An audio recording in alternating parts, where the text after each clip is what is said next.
The winner of the Texas Death Match, and the new AEW World Champion, and the man who has returned the belt to prominence and to sight, Hangman Adam Page. Congratulations, Adam. Thank you.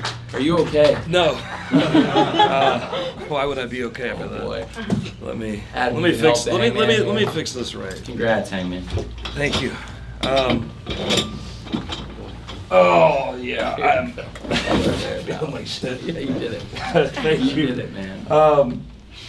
Yeah, thank you guys so much. It's been an incredible journey for me, professionally, personally, in every way possible. You know, not just the past year and a half or 2 years that I talk about so frequently, but at this point, almost the past 6, right? Yeah, over 6 years we've done Yeah, I mean, all of it. It's something that I never could have imagined that it would become.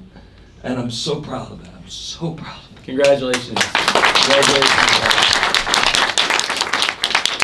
Amazing. And speaking of Adam, maybe you can take some questions for the champion. I know people have been waiting a long time to hear from the Hangman, and it means a lot that you would come in here and talk to the media and be the face of the company now after what you just went through in the Texas Death Match. Thank you, Hangman, again for that. Thank you. Righteous Reg, Pro Wrestling Illustrated and Krssi Podcast. Hi. Hangman, you were counted out multiple times on your way up to the AEW World Championship. The Owen Hart tournament, a lot of people were like, this is Ospreay's tournament to win. And going into this match, people were like, the odds are all against you. How did you stay grounded and on the vision of what you needed to do? Because I had to win this. I mean, I had to. I had spent so long. I mean, I lost the World Championship at this point over 3 years ago, and I spent so long thinking that I had reached the pinnacle moment of my career. That, you know, I was looking at a downhill trajectory for like the rest of my life. What I'd do for my life. I had reached the mountain of that. And between that and everything that I'd been through in the past year and a half, like I needed to know for myself that I was still going to be able to live up to the potential that I had. Because I had done that before, and I knew that this championship was my potential as a person. And I needed to know, both professionally and personally, that I could live up to it, that I could do this again. So I had no choice. Tonight being, you know, our biggest show in North America, you know, the stakes were obviously high, but I cannot imagine the feeling for AEW if after this gigantic show, Jon Moxley and the Death Riders had kept this championship. I cannot imagine the heartbreak that would have been for all of us. And that responsibility was on my shoulders. So I had no choice. It's what I had to do. Yeah. Cory Lee with Wrestling Observer. I actually want to kind of go back to what you were just saying.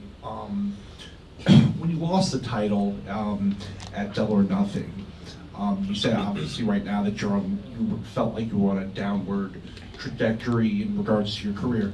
Do you feel that today is basically your validation of your first title reign, and now to have the pressure of being okay?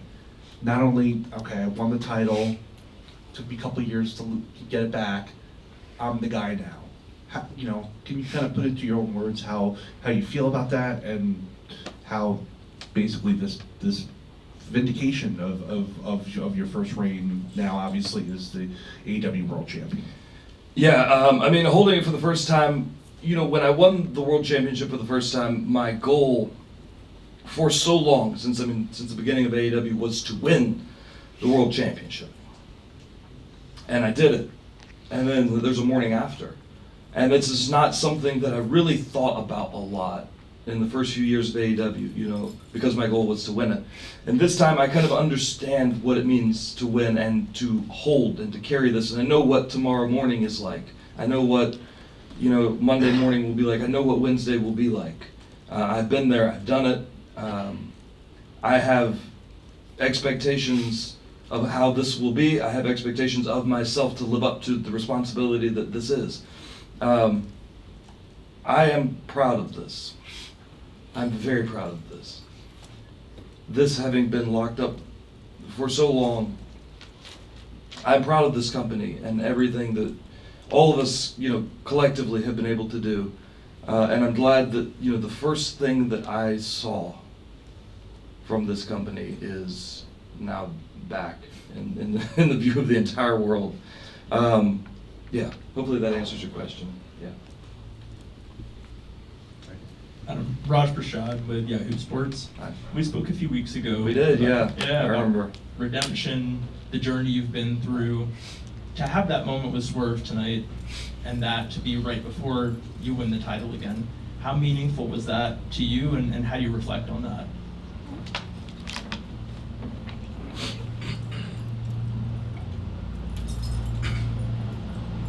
I'm going to have to think about that for a long time before I know an answer.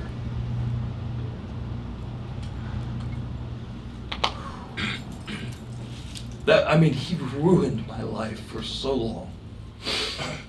And I did the same to him. And tonight, he chose on his own to make my life better.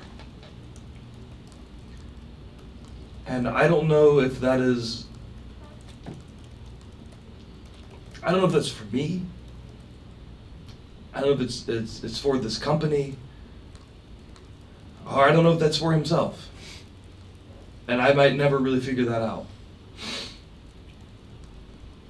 But it does feel good to be able to let go of a little bit of the past and to be excited about the future. Yeah. Do two more. Rob Pasbani, thestunner.com. Maxwell Jacob Friedman won the AEW contract, and he's someone that you have been running into backstage for many weeks now, and it's clear he has your number. He has the Hurt Syndicate behind him. He has my number? I don't know if he has my number. He's searching, he's Googling your number.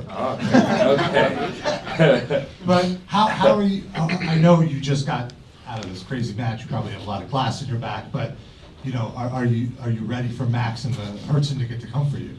Oh yeah, I fully expect it. I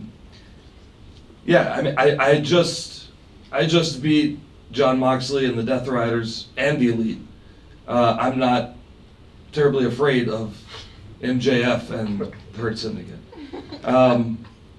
Not to say that he's not a formidable challenger, but I've just done something that no one else in this company has been able to do now for 9 months. I'm not going to let that slimy son of a bitch take this away from me.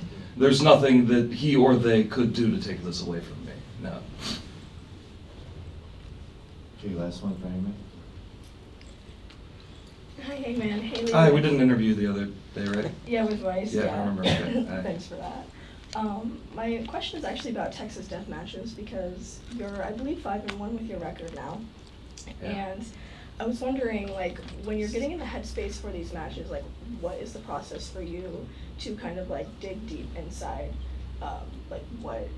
What kind of headspace do you have to get in for these matches? You can't get into that space until you are physically in it.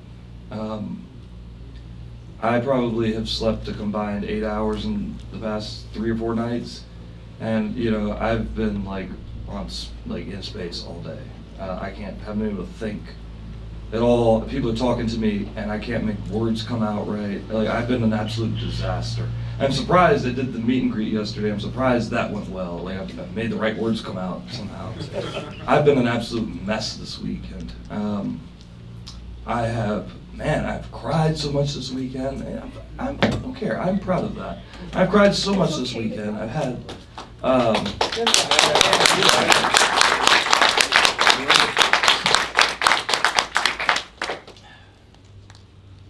This has been a wild week. You cannot get into the headspace it takes to be successful in the Texas Death Match until you can smell another person's blood spilling out of their body. You can smell that. I don't know if people know that. You can smell it. I don't want to know I dug a fork into his head and I could smell it, and maybe a splatter or two I tasted. And you know, the first Texas death match I had with Lance Archer, to be honest, I was terrified because I had no idea what that would look like. And in the middle of it, I kind of found that I liked it. In some weird, perverted way, I enjoy it.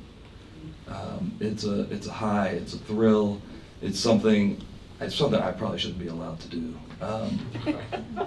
But yeah, you can't get into that headspace until you're in the ring. Yeah. Hangman gets some well-deserved rest tonight. Congratulations. Thank you. Thank you. Thank you guys so much. I appreciate you. Thank you.